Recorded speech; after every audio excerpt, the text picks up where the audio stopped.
اس tutorial میں سے ہم لوگ ریویو کے پیڈ میں سے پروفنگ اور کمنٹس کی کمانڈ کو ڈسکس کرنے جا رہے ہیں. پروفنگ کے اندر سب سے پہلی چیز ہمارے پاس اسپیلنگ چیک ہے. عام طور پہ ہم لوگوں نے ایکسل کے اوپر جو بھی ٹائپنگ کی ہے، اگر میں چاہتا ہوں کہ اس کی ایک اسپیلنگ چیک کروا لی جائے تاکہ اگر کوئی اس میں اسپیلنگ مسٹیکس ہیں، ایرر ہے، تو وہ میں اس کی سجیشنز کمپیوٹر سے لے لوں. لیکن یاد رکھیے گا کہ عام طور پہ جگہوں کے نام اور انسانوں کے نام خاص طور پہ کمپیوٹر کی ڈکشنری میں نہیں ہوتے ہیں، تو اس لیے یہاں پر نیم کی فیلڈ کے اندر اکثر وہ اسپیلنگ کے ہمیں سجیشنز دے گا. لیکن اگر اس کے علاوہ کوئی ایسا ورڈ جو کہ انگلش کی ڈکشنری سے میچ نہیں کر رہا ہے تو وہ بھی اس کے ہمیں سجیشنز دے گا. جیسے پہلا ایک ورڈ کہتا ہے ناٹ ان ڈکشنری کنوینس، اور اس کے ڈفرینٹ سجیشن دے رہا ہے. میرے خیال سے کنوینس جو سجیشن ہے وہ مجھے ٹھیک لگ رہا ہے، تو میں اس کو اگنور کر دوں گا. اسی طرح سے ناموں کے سجیشن دے رہا ہے، تو ناموں میں سے ہم اس کو اگنور ونس کریں گے. اگنور ونس کا مطلب ہے کہ پورے ڈاکیومنٹ میں سے صرف اس موسا کو جو ہے وہ اگنور کریں، اور اگر ہم اگنور آل کریں گے تو پورے ڈاکیومنٹ میں جہاں جہاں پر اس کو سیم نام مل رہا ہوگا موسا، ان تمام جگہوں سے وہ اسے اگنور کر دے گا. جبکہ ایڈ ٹو ڈکشنری سے سیم نام کمپیوٹر کی ڈکشنری میں ایڈ ہو جائے گا، جس سے فائدہ مجھے یہ ہوگا کہ اگر سیم نام میں دوبارہ اس شیٹ پر ٹائپ کرتا ہوں یا مائکروسافٹ آفس کے کسی بھی انوائرمنٹ میں ٹائپ کرتا ہوں، لائک ورڈ پر، پاور پوائنٹ پر، تو وہ اس موسا کے نام کی اسپیلنگ مسٹیکس مجھے شو نہیں کرے گا، بیکاز کہ وہ ورڈ اس کو ڈکشنری کے اندر مل رہا ہوگا. دین چینج کی مدد سے میں اس کے سجیسٹڈ ورڈ کو ہم یوز کر سکتا ہوں، جبکہ چینج آل سے پورے ڈاکیومنٹ میں جہاں جہاں پر موسا یوز ہو رہا ہے ان تمام کو میں چینج کر سکتا ہوں. آٹو کریکٹ کی مدد لے کر میں اپنے ورڈ کو جو ہے وہ کریکٹ کر سکتا ہوں. تو بہرحال فی الوقت میں موسا کو اگنور کر رہا ہوں، اویس اگنور، سلیم اگنور، اور یہ جتنے بھی انسانوں کے نام ہیں ان کو میں اگنور کر رہا ہوں، کیونکہ مجھے پتا ہے کہ کمپیوٹر کی ڈکشنری میں سے یہ سارے نام مجھے نہیں ملیں گے. دین فائنلی جب اسپیلنگ چیک کمپلیٹ ہو جائے گی تو وہ ہمیں کہے گا کہ اسپیلنگ چیک کمپلیٹ ہو گئی ہے، do you want to continue. ہم کہہ رہے ہیں no, spelling check has been complete. Then command ہے اس پروفنگ کے اندر تیزر. تیزر بیسکلی ایک ایسی کمانڈ ہے جس میں ہم ورڈس اینڈ میننگز جو ہے وہ حاصل کر سکتے ہیں یا اس کے سینونیمز جو ہے وہ لے سکتے ہیں. مثال کے طور پر یہاں پر ایک فرسٹ ورڈ آ رہا ہے میرے پاس نیو، میں نے ایک ٹیکسٹ ٹائپ کیا نیو، تو آپ دیکھیں نیو کی میننگز اور اس کے سینونیمز بتا رہا ہے. اچھا، نیو کی گرامر جو یہ ورڈ کی میننگ بتائے گا اس کی گرامر ٹائپ بھی بتائے گا. جیسے نوول جو ہے وہ اے ڈی جے ایڈجیکٹوز ہے، اسی طرح سے اگر کوئی ورڈ ناؤن ہوگا تو این کی صورت میں دکھائے گا، کوئی ورڈ ورب ہوگا تو وی کی صورت میں دکھائے گا. فار ایگزامپل میں ایک اور ورڈ ٹائپ کر کے انٹر کرتا ہوں تو آپ دیکھیں یہاں پر اس ورڈ کی میننگس اور اس کے سینونیمز بتا رہا ہے اور اس کی گرامر ٹائپ بھی بتا رہا ہے. تو تیزر بیسکلی ایک بیسٹ کمانڈ ہے جس کی مدد لیتے ہوئے میں کمپیوٹر سے ورڈ اور اس کی میننگس اور اس کے سینونیمز جو ہے وہ حاصل کر سکتا ہوں.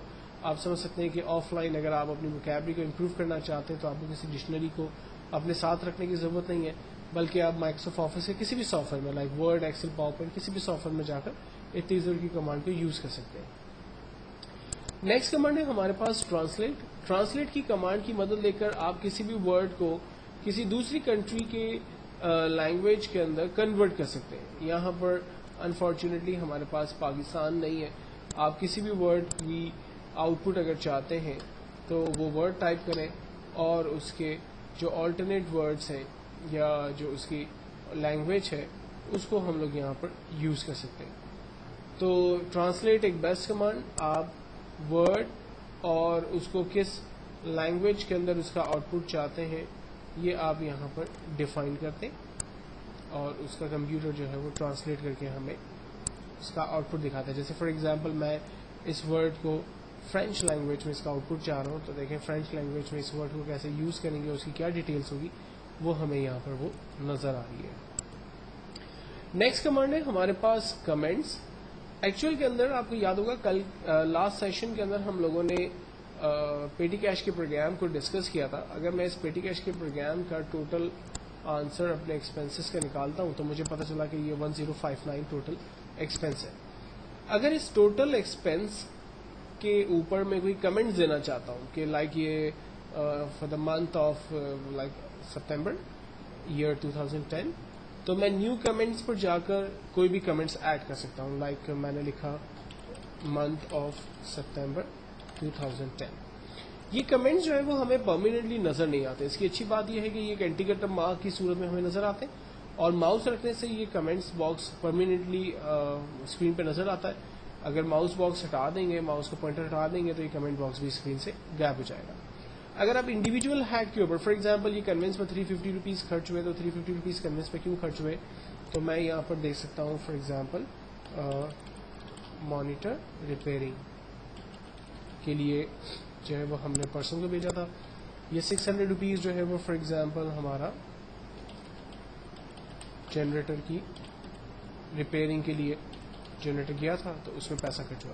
تو ہم انڈیویجول ہیڈ کے اوپر اپنے کمنٹ دے سکتے ہیں, جس پر ماؤس رکھنے سے وہ کمنٹ باکس ہمیں پرماننٹ نظر آتے ہیں, ماؤس ہٹا دینے سے وہ کمنٹ باکس چلے جاتے ہیں. اور ریڈ رنگ کے انڈیکیٹر سے ہمیں پتہ چلتا ہے کہ اس سیل پر کمنٹس ہیں. اگر میں کمنٹس کو نیکسٹ کرتا ہوں تو میں نیکسٹ کمنٹس کی طرف جا سکتا ہوں, پریویس سے پچھلے کمنٹس کی طرف جا سکتا ہوں, کسی کمنٹ کو میں پرماننٹلی ختم کر سکتا ہوں. اور اگر تمام کمنٹس کو فل اسکرین پہ پرماننٹلی دیکھنا چاہ رہا ہوں, چاہے میں ماؤس رکھوں یا نہیں رکھوں, یہ پرماننٹلی مجھے نظر آ رہے ہیں, اس کو دوبارہ ختم کرنا ہے تو میں نے اس کو دوبارہ آف کر دیا, اور اپنے کمنٹس کو یہاں سے میں نے تمام کمنٹس کو ریموو کر دیا. تو ایک بیسٹ کمانڈ جس کے ذریعے آپ ٹیکسٹ یا سیل کے اندر کمنٹ دے سکتے ہیں جو ایز پر ریکوائرمنٹ آپ کو نظر آئیں گے.